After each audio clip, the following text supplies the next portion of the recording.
Assalamualaikum warahmatullahi wabarakatuh. Halo semuanya, perkenalkan nama saya Harisha Miranti dengan NIM 122140049 dari kelas A SDRB. Jadi pada video ini saya akan menjelaskan sedikit tentang perbedaan antara struct dan type def struct. Jadi yang pertama saya akan menjelaskan tentang struct dulu.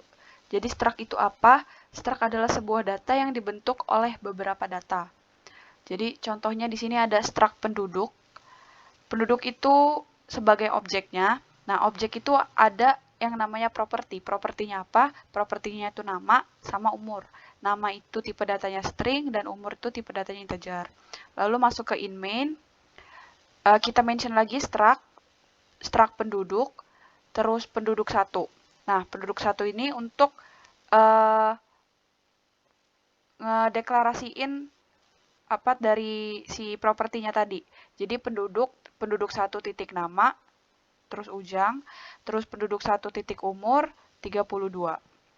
Ntar di si out kan, terus kalau di run, nah keluarnya nama sama dengan ujang dan umur sama dengan 32 gitu. Nah, sedangkan kalau untuk type def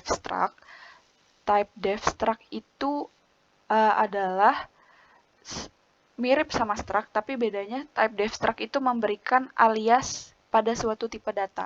Jadi kita buat aja contohnya di sini. Kerangkanya itu, cara penulisannya itu pertama itu type def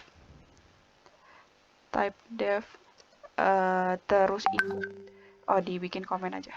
Bikin komen type def terus tipe datanya, tipe data, terus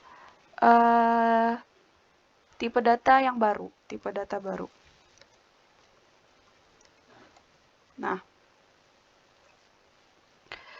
jadi misalnya saya mau buat type def apa ya contohnya?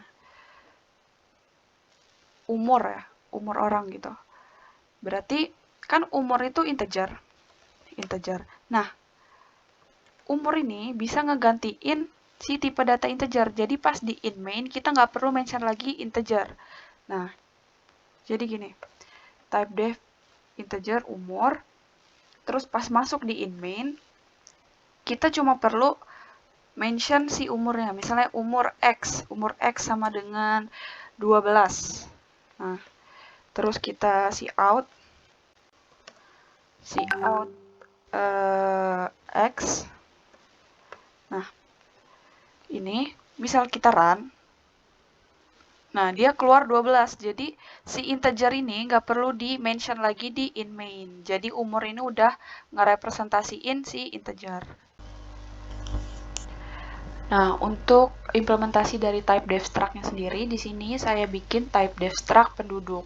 Fungsi penduduk di akhir ini, fungsinya itu kayak ngerepresentasiin si struct-nya. Jadi, kalau misalnya di in main, kita nggak perlu lagi input struct ini. Jadi, yang perlu kita input itu adalah penduduknya. Jadi, penduduk ini kayak nama lain, kayak alias dari si struct-nya. Nah, jadi ketika di in main, kita input penduduk, terus kita kasih misalnya nama variabelnya X gitu. Nah, terus kita input data ini, kayak kita ngisi datanya ini pakai variabel X titik nama, misalnya sama dengan Ica, terus X titik umur sama dengan 19. Terus kalau di outin, nah yang keluar ini nama sama dengan Ica, umur sama dengan 19. Nah, kira-kira gitu penjelasan saya tentang type def struct.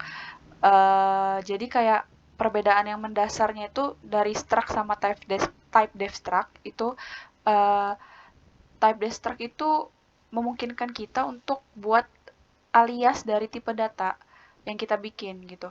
Jadi kita nggak perlu lagi nyertain kata kunci struct pas buat objek di in main-nya gitu. Kira-kira gitu penjelasan saya. Sekian, terima kasih. Wassalamualaikum warahmatullahi wabarakatuh.